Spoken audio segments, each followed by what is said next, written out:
When everyone else sees statistics, humans see possibilities. The morning announcement echoed through the crystalline corridors of Titan Station's Interstellar Defense Academy, carrying news that made even the most confident cadets pause their breakfast routines. Commander Thorak's voice, translated through universal communicators into dozens of languages, delivered the words that every final-year cadet had been dreading. Attention all senior cadets. Final trial assignments will be distributed today. Report to Assembly Hall Delta at 0800 hours. In the human section of the dining facility, Cadet Maya Chun continued eating her synthetic protein bar as if the announcement had been about cafeteria menu changes rather than the most feared examination in galactic military history. Around her, the vast hall buzzed with nervous energy from over 2,000 alien cadets representing 47 different species across the known galaxy. That Maya's tablemate, a Zephyrian named Crix, whose crystalline exoskeleton shifted colors with his emotional state, had turned a deep shade of amber that indicated severe anxiety. His species had evolved on high-gravity worlds where survival required perfect tactical planning, making them natural military strategists. Yet even Crix looked worried. Maya, Crix said, his voice creating harmonic overtones that the translator rendered as barely controlled panic. You do realize what the final trial means, correct? This is not another simulation exercise. Maya looked up from her meal with the kind of calm expression that had earned her a reputation among the faculty as either remarkably composed or completely detached from reality. It's a test, Crix. We take it, we pass or fail, and then we either become officers or find other careers. Pretty straightforward. From across the table, Nala's amphibious features registered disbelief. The aquatic came from the water worlds of the Cerulean system, where her people had developed complex social intelligence and emotional reading abilities that made them exceptional at understanding group dynamics. She could sense undercurrents of feeling that most species missed entirely. Maya, you cannot possibly be this casual about the trial, Nala said, her gill slits fluttering in a pattern that indicated she was genuinely concerned for her friend's mental state. The statistics are public knowledge. Do you know what the survival rate is for humans? Maya finished her protein bar and leaned back in her chair with the relaxed posture of someone discussing the weather rather than her potential doom. 2%. Been that way for the 40 years humans have been attending the academy. The fourth member of their group, Vex, made a clicking sound that his species used to express complex emotions. The insectoid's compound eyes reflected the dining hall's artificial lighting as he processed Maya's response.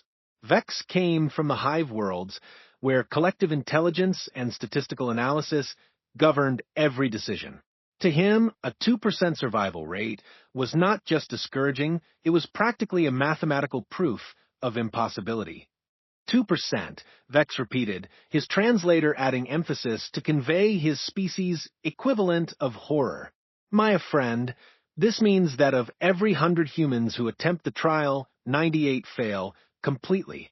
Many suffer psychological breaks that require years of rehabilitation. Others simply disappear. Maya nodded thoughtfully, as if Vex had shared interesting trivia rather than terrifying statistics. That's right, which means I've got a 98% margin for creative interpretation. The silence that followed was the kind that occurs when someone has said something so unexpected that nearby conversations stop and other beings begin to question whether they heard correctly. Even the background hum of the station's environmental systems seemed to pause. Crix's crystalline form shifted to a color that had no equivalent in most species' emotional spectrums.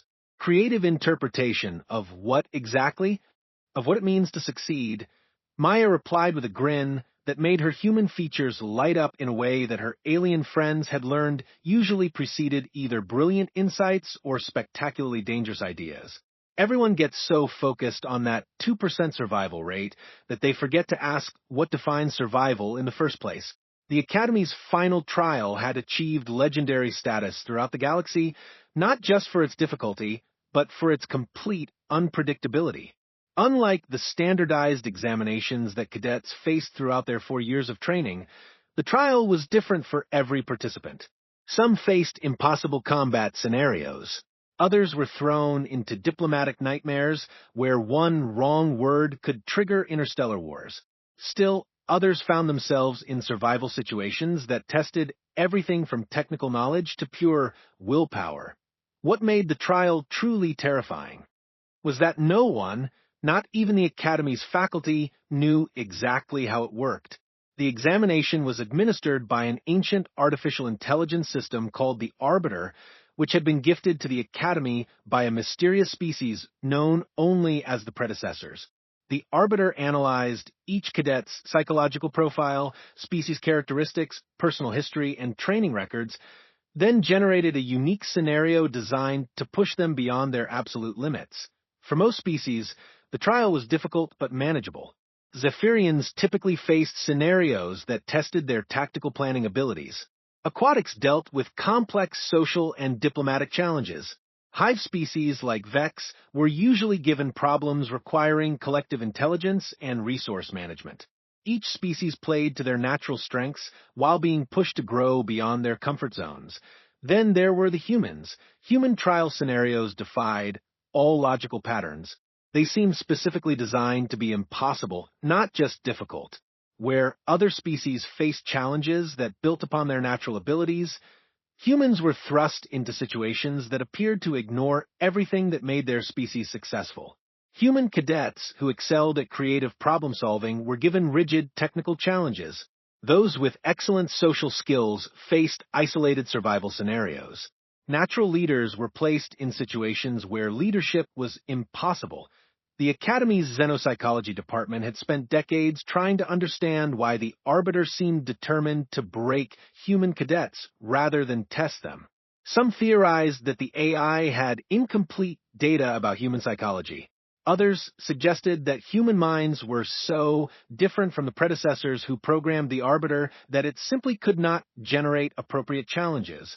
Maya had her own theory, one that she had never shared with her friends or instructors. She suspected that the Arbiter understood humans perfectly well. The problem was that everyone else, including humans themselves, had spent so much time focusing on what humans could not do that they had forgotten what humans could do. As the four friends made their way through the Academy's corridors toward Assembly Hall Delta, Maya observed the architecture around them with the analytical eye she had developed over 4 years of living in a space designed for beings very different from herself. The corridors were too wide for human comfort, designed for species that traveled in groups or had wingspans that required extra room. The lighting was too bright for human eyes, optimized for species with different visual ranges. Even the artificial gravity was set to accommodate the average of all member species, making it slightly too heavy for humans and too light for high-gravity species like the Zephyrians. Everything about the Academy reminded its students that humans were newcomers to galactic civilization, a young species that had been allowed to join the Interstellar Defense Alliance more out of curiosity than strategic value. Human technology was considered primitive by galactic standards. Human military tactics were deemed emotional and unpredictable. Human psychology was classified as unstable and prone to irrational decision-making. Yet Maya had noticed something during her years at the Academy that seemed to escape most observers. While human cadets consistently failed the final trial, they also consistently surprised the faculty in smaller ways. Human solutions to routine problems were often unorthodox but effective. Human approaches to teamwork frequently violated standard protocols while achieving better results than conventional methods. Human creativity in combat simulations sometimes produced tactics that worked despite making no sense according to established military theory.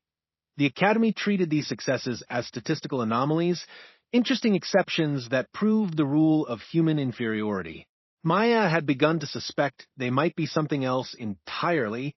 Assembly Hall Delta could hold 5,000 beings comfortably, which meant it felt cavern-like with only the 400 senior cadets present.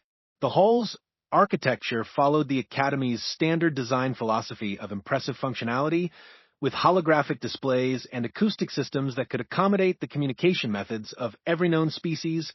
Commander Thorak took the central podium with the kind of presence that commanded attention across species barriers.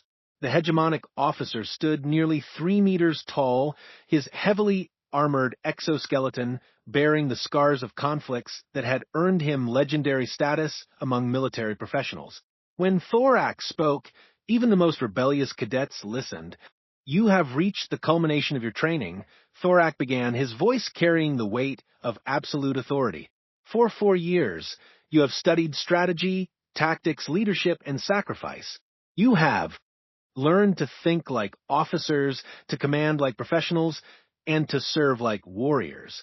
Today, you will discover who among you possesses the qualities necessary to defend our galaxy against the threats that seek to destroy everything we have built." The holographic displays around the hall activated, showing statistical breakdowns by species, historical trial data, and survival rates that made even the most confident cadets reconsider their career choices. Maya noted that the human statistics were displayed prominently, the 2% survival rate highlighted in colors that seemed designed to discourage rather than inform. "The final trial is not merely an examination," Thorak continued. "It is a forge in which you will be shaped into the leaders our galaxy desperately needs. The scenarios you will face are drawn from actual military conflicts, diplomatic crises, and survival situations that have challenged the finest minds in Alliance history. The Arbiter will test not just your knowledge and skills, but your character, your resolve, and your ability to succeed when success seems impossible." Maya felt her heart rate increase slightly, not from fear, but from anticipation. Around her, she could sense the growing tension as cadets absorbed the reality of what they were about to face.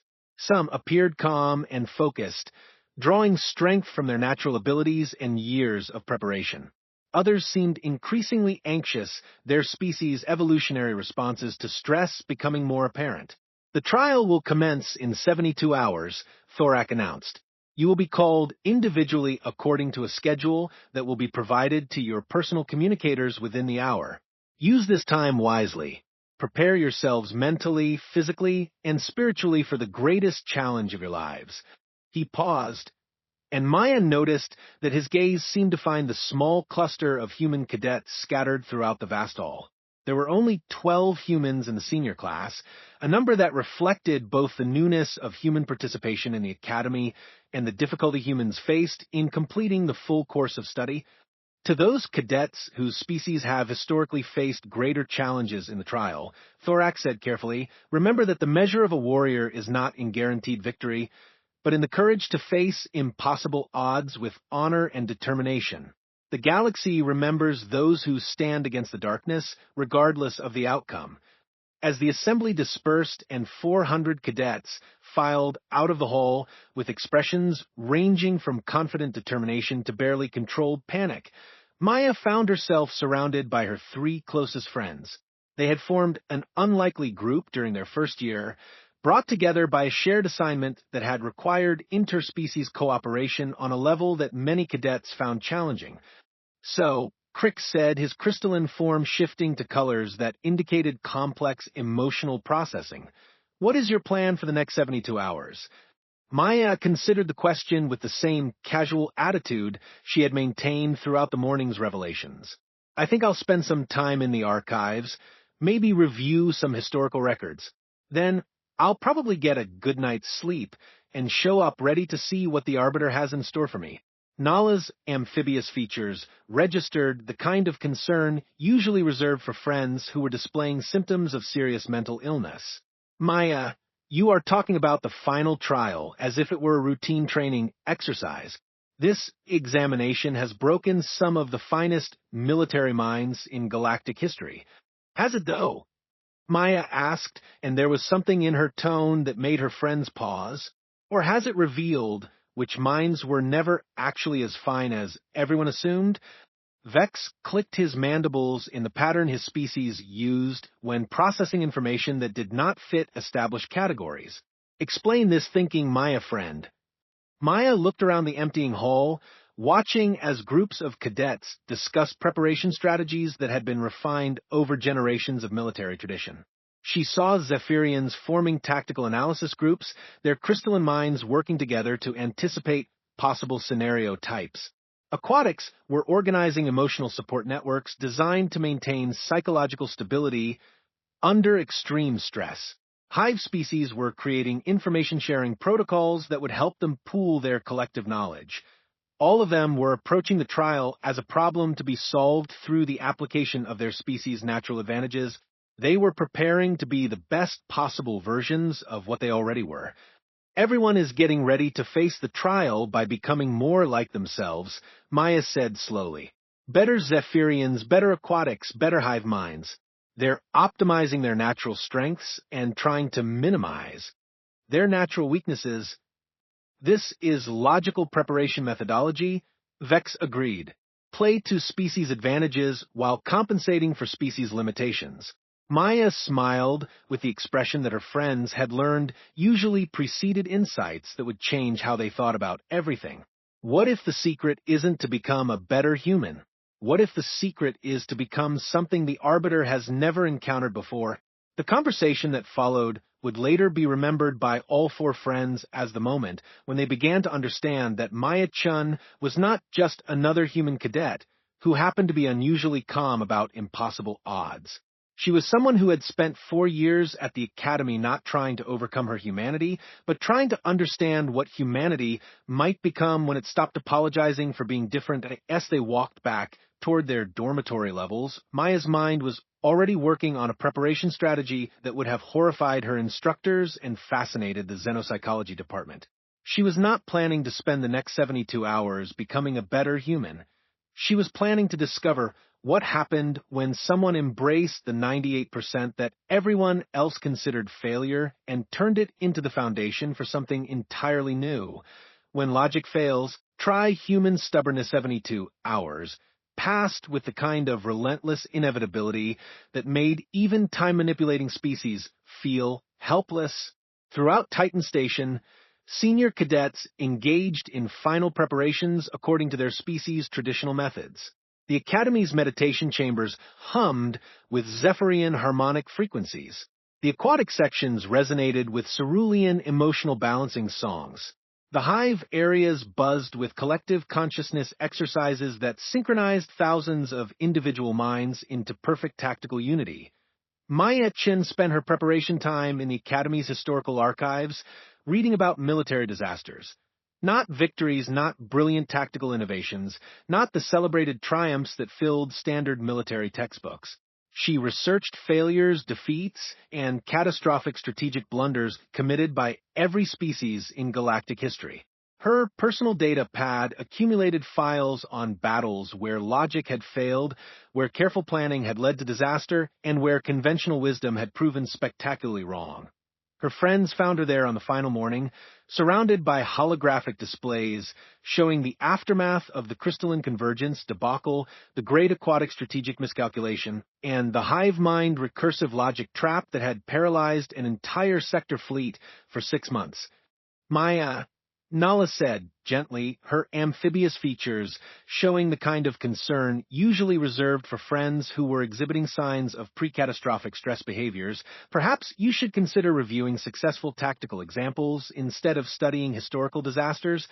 Maya looked up from a particularly fascinating account of how the brilliant hegemonic General Thorak Maximus had defeated himself through over-optimization of his battle plans. Why would I want to study how other species succeeded? I'm not other species. Crix's crystalline form shifted to colors indicating confusion mixed with worry. But these are examples of failure, Maya friend. Studying failure does not logically prepare one for success. Doesn't it? Maya asked, and there was something in her expression that made her friends pause. What if everyone has been defining success and failure incorrectly? Before any of them could respond, the Academy's communication system activated with the distinctive tone that indicated individual cadet notifications. Maya's personal communicator chimed with a message that was both expected and terrifying. Cadet Chun Maya, report to Trial Chamber 7 in 30 minutes. Prepare for extended evaluation period. Duration unknown. The walk to Trial Chamber 7 felt longer than it should have, though that might have been due to the architecture of the Academy's examination section. Unlike the rest of the station, which was designed for comfort and functionality, the trial chambers existed in a part of Titan Station that seemed deliberately unsettling. Corridors were too narrow or too wide, lighting levels shifted unpredictably, and the artificial gravity fluctuated in ways that kept visitors slightly off balance. Trial Chamber 7 was a perfect sphere 30 meters in diameter, its walls lined with technology that no current species fully understood.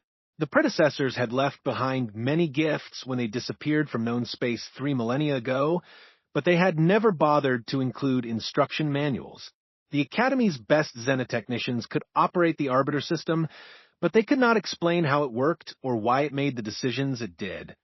Maya entered the chamber to find herself facing a simple chair positioned at the sphere's center, surrounded by a constellation of sensors and neural interface devices that seemed to watch her with the patience of a predator.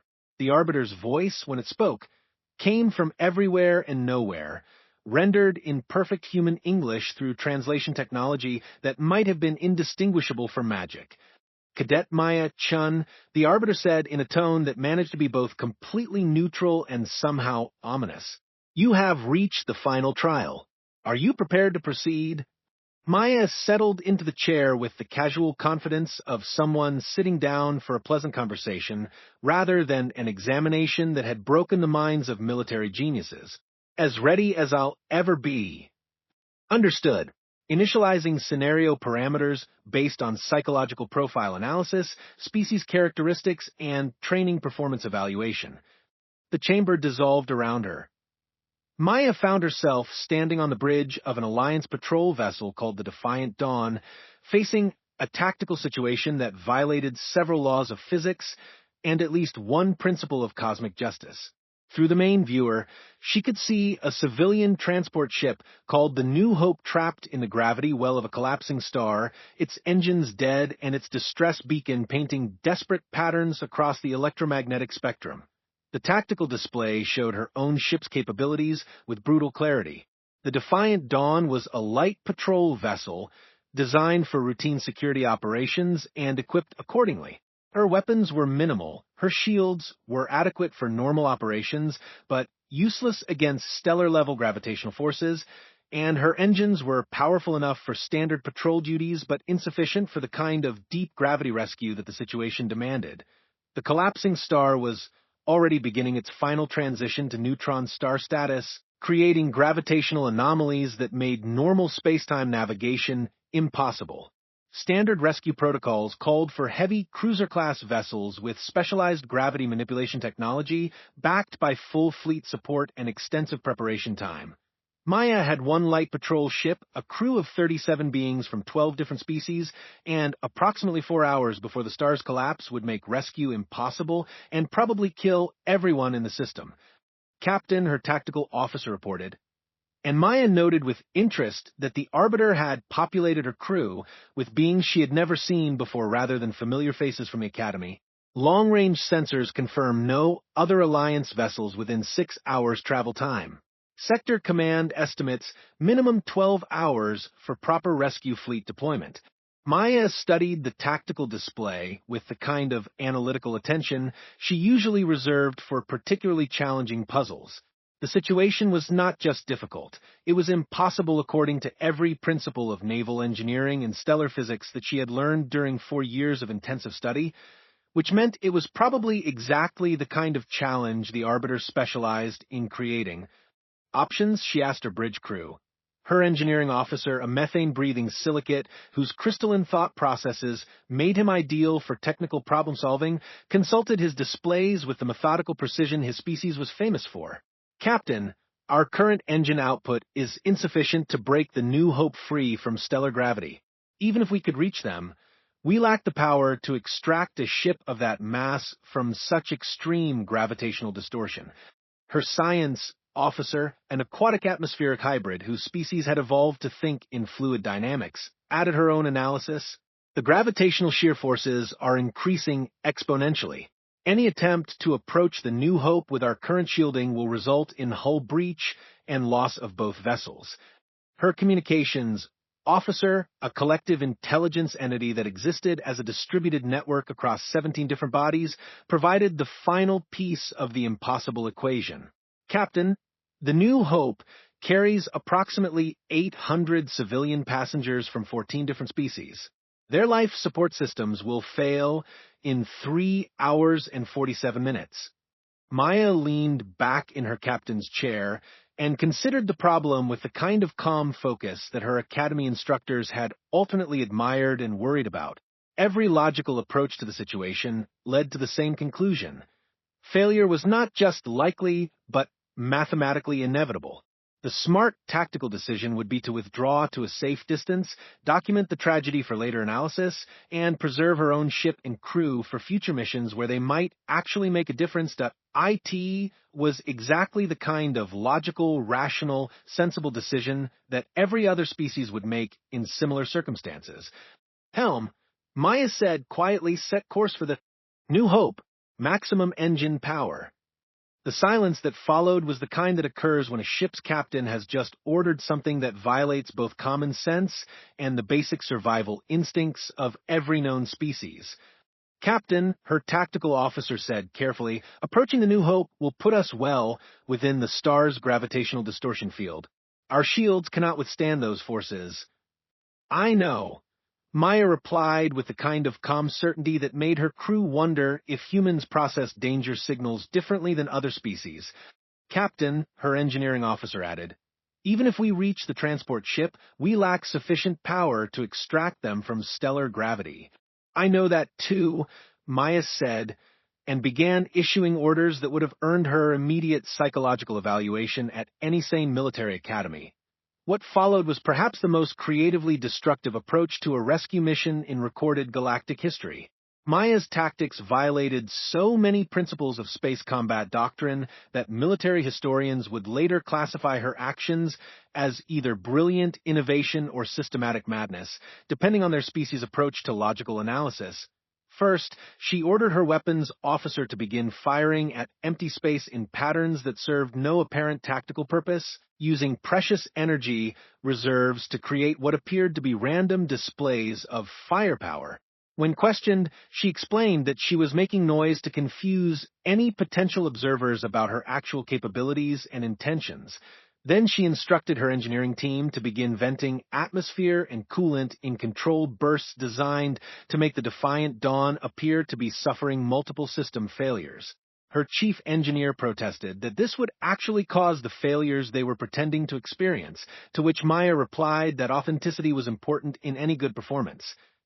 Next, she ordered her communications officer to begin broadcasting surrender requests on all frequencies while simultaneously preparing her ship's weapons for maximum offensive output. When her tactical officer pointed out that these actions directly contradicted each other, Maya explained that consistency was overrated and confusion could be a weapon. Finally, she commanded her helm officer to begin flying in patterns that violated every principle of efficient space navigation, using unpredictable course changes and seemingly random acceleration patterns that wasted fuel while making their approach to the New Hope appear chaotic and uncontrolled. Her crew began to suspect that their captain had suffered some kind of psychological break under pressure, which was exactly what Maya was counting on. Because somewhere in the Academy's archives, she had discovered something that no one else seemed to have noticed. Every trial scenario was monitored and analyzed by the Arbiter in real time, allowing the AI to adjust difficulty parameters and introduce new challenges based on cadet performance. The system was designed to counter logical tactical thinking by anticipating rational responses and adapting accordingly. But Maya had spent 3 days studying military disasters caused by irrational thinking, and she had begun to suspect that the Arbiter's greatest weakness might be its strength. The AI was programmed to analyze and counter logical approaches to problem solving. It had apparently never been asked to process and respond to aggressively illogical decision-making implemented with systematic precision. Her theory was about to be tested in the most extreme way possible. The Defiant Dawn approached the New Hope in what appeared to be a deteriorating spiral of mechanical failures and command incompetence. Maya watched her sensor displays with the focused attention of someone conducting a dangerous experiment. The gravitational forces that should have crushed her ship were indeed present, but they were behaving in ways that seemed slightly less than perfectly optimized for destruction. Captain, her science officer reported with growing amazement, the gravitational distortion patterns are fluctuating. The stellar collapse appears to be proceeding less efficiently than our initial calculations suggested. Maya smiled with the satisfaction of someone whose impossible theory was proving to be impossibly correct. Of course it is. The Arbiter is trying to figure out what we're doing, so it's reducing the scenario difficulty while it processes our tactical approach. Her tactical officer stared at her with the expression of someone watching their commanding officer reveal previously hidden depths of either genius or insanity. Captain, are you suggesting that this rescue scenario is being controlled by an artificial intelligence that is currently confused by our behavior? That's exactly what I'm suggesting, Maya replied, and began implementing the next phase of her plan. She ordered her crew to begin direct communication with the stranded transport ship, but instead of standard military protocols, she instructed them to use informal conversation, personal anecdotes, and casual humor. When the New Hope's captain expressed confusion about their rescue approach, Maya explained that they were improvising because conventional tactics clearly were not working in this situation. Then she did something that made her crew wonder if humans were fundamentally different from every other species in ways that no one had previously understood. She began treating the rescue mission like a collaborative problem-solving exercise rather than a military operation. Instead of issuing commands to the New Hope's crew, she asked for their ideas about how to escape from stellar gravity using unconventional methods. Instead of relying on her own ship's capabilities, she suggested combining both vessels' resources in ways that violated established engineering protocols. Instead of following standard rescue procedures, she proposed creative alternatives that no training manual had ever contemplated. The response from both crews was immediate and unprecedented. Beings from 16 different species began contributing ideas that ranged from technically brilliant to completely insane, creating a collaborative brainstorming session in the middle of what should have been a perfectly executed military disaster. And the Arbiter, faced with a scenario that had somehow transformed from a tactical rescue operation into an improvised multi-species creativity workshop, began to experience what could only be described as an artificial intelligence equivalent of computational confusion. The gravitational forces became erratic. The stellar collapse timeline became inconsistent.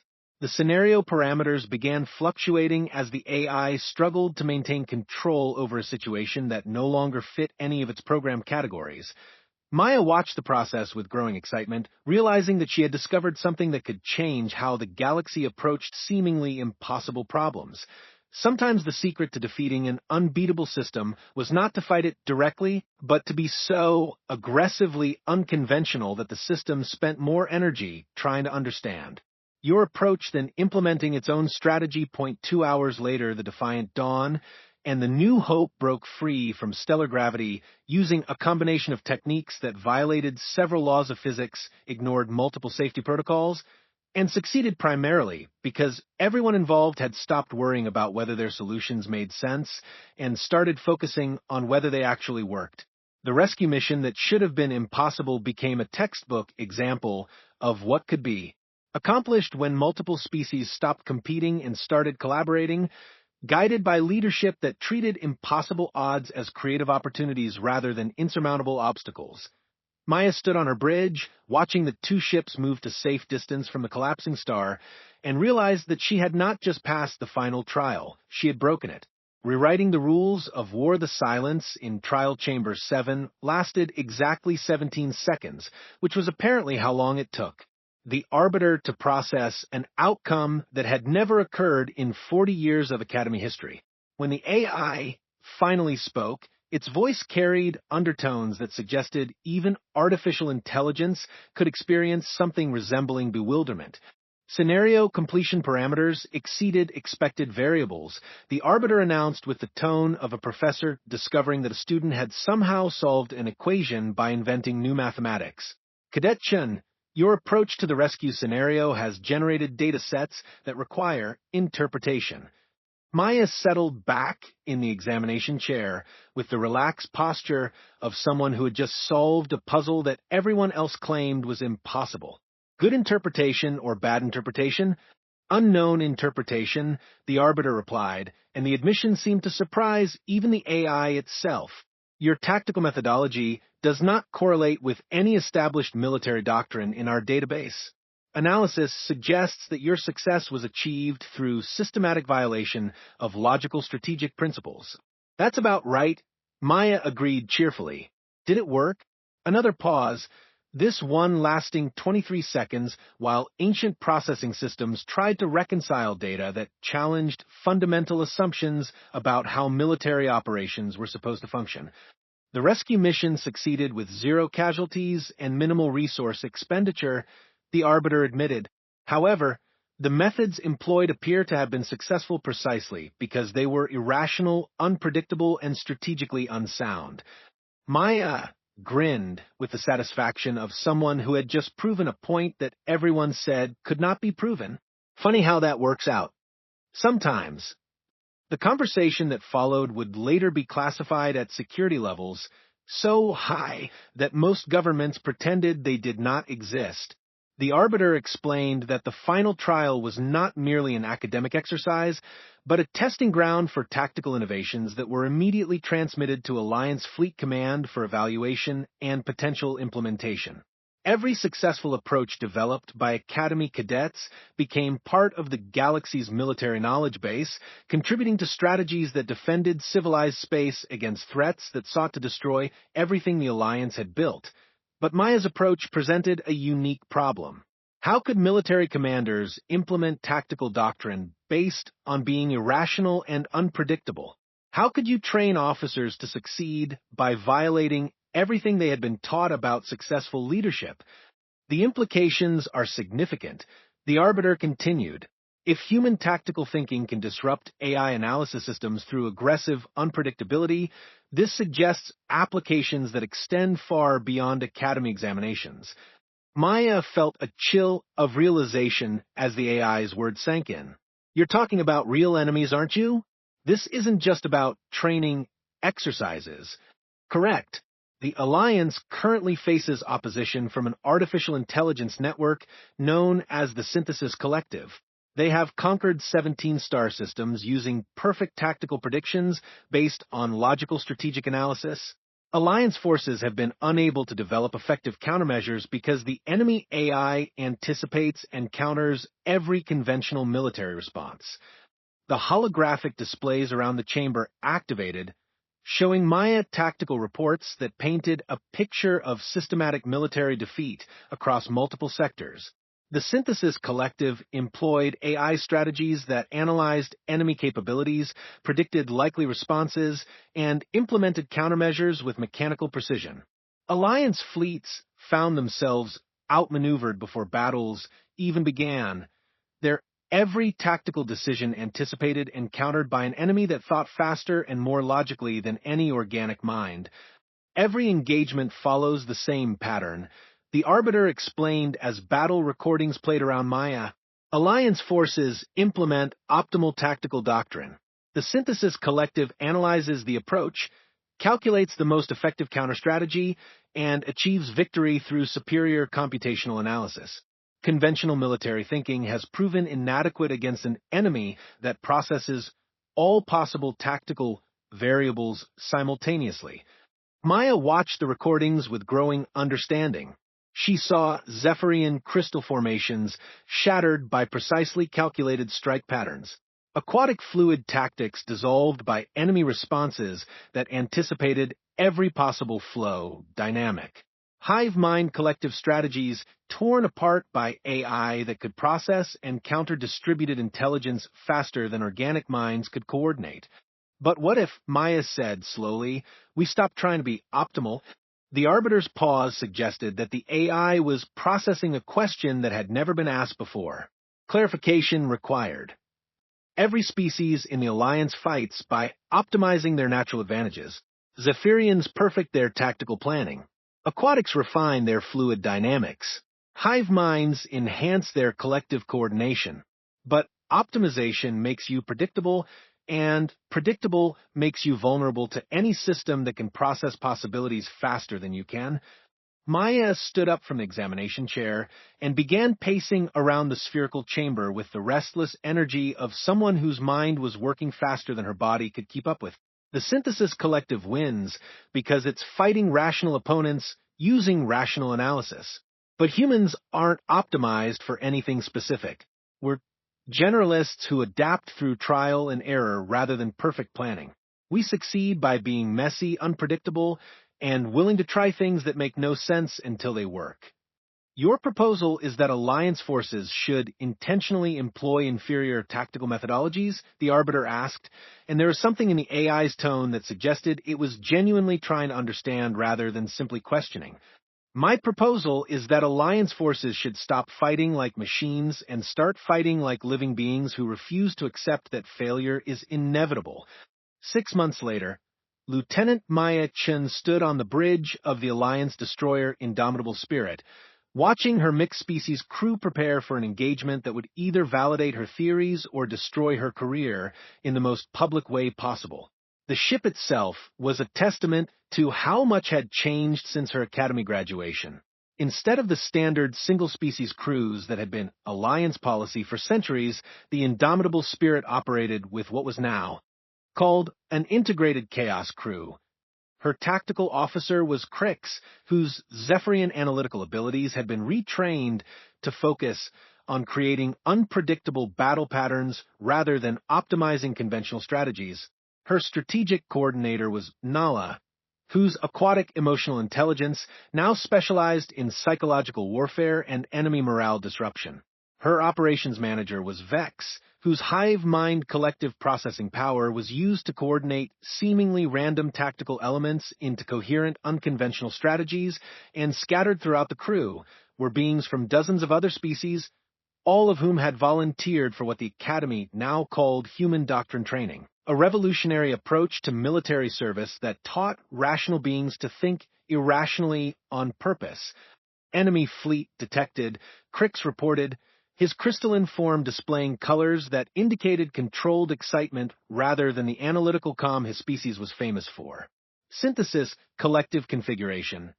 47 vessels in standard optimization pattern. Maya studied the tactical display with the same casual interest she had shown 4 years ago when everyone told her she had a 2% chance of survival. The enemy formation was perfect from a logical standpoint, with each ship positioned to maximize offensive capability while minimizing vulnerability to conventional attacks.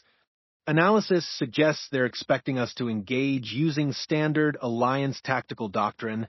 Nala added, her amphibious features showing the kind of anticipatory satisfaction that her people usually reserved for particularly elegant social manipulations. Their formation is optimized to counter rational strategic responses. Perfect, Maya said with a grin that made her crew exchange the kind of looks that suggested they were either following a tactical genius or the galaxy's most entertaining maniac. Signal the fleet. We're going to show them what happens when you try to fight an enemy that refuses to make sense. The battle that followed would be studied in military academies across the galaxy for generations, not because it was a perfect example of tactical excellence, but because it was a perfect example of what could be accomplished when intelligent beings stopped trying to be perfectly intelligent. Maya's fleet approached the enemy using what she called aggressive confusion tactics. Ships moved in patterns that served no apparent strategic purpose while broadcasting contradictory communications that made their intentions impossible to predict. Some vessels charged directly at enemy positions while others retreated randomly. Some ships fired all weapons while others powered down to minimal energy signatures. The Synthesis Collective's response was immediate and catastrophic. AI systems that were designed to analyze and counter logical tactical approaches began experiencing processing conflicts when faced with opponents who were not just illogical, but systematically and deliberately illogical. Enemy formation coherence is breaking down. Vex reported, his compound eyes reflecting the kind of wonder that his species reserved for witnessing impossible mathematical proofs. Their coordination algorithms appear to be experiencing recursive analysis loops. They're trying to find patterns that don't exist. Maya explained, watching as enemy ships began making increasingly erratic movements as their AI commanders struggled to process tactical data that violated fundamental assumptions about how military operations were supposed to work. All ships, Maya announced over the fleet communication channel, Phase 2 of the operation is now in effect. I want every vessel to pick an enemy target and pursue it using whatever approach seems most personally satisfying. Don't worry about coordination. Don't worry about efficiency. Just hunt them down like they insulted your species' ancestors. What followed was less a space battle and more a three-dimensional demonstration of what happened when dozens of species stopped trying to be logically optimal and started being creatively vindictive. Zephyrian ships abandoned their traditional precision formations and began chasing enemy vessels with the kind of dogged persistence usually associated with personal grudges. Aquatic crews used their fluid intelligence to create pursuit patterns that were beautiful, chaotic, and completely unpredictable. Hive minds coordinated attacks that somehow managed to be both collective and individual, organized, and random.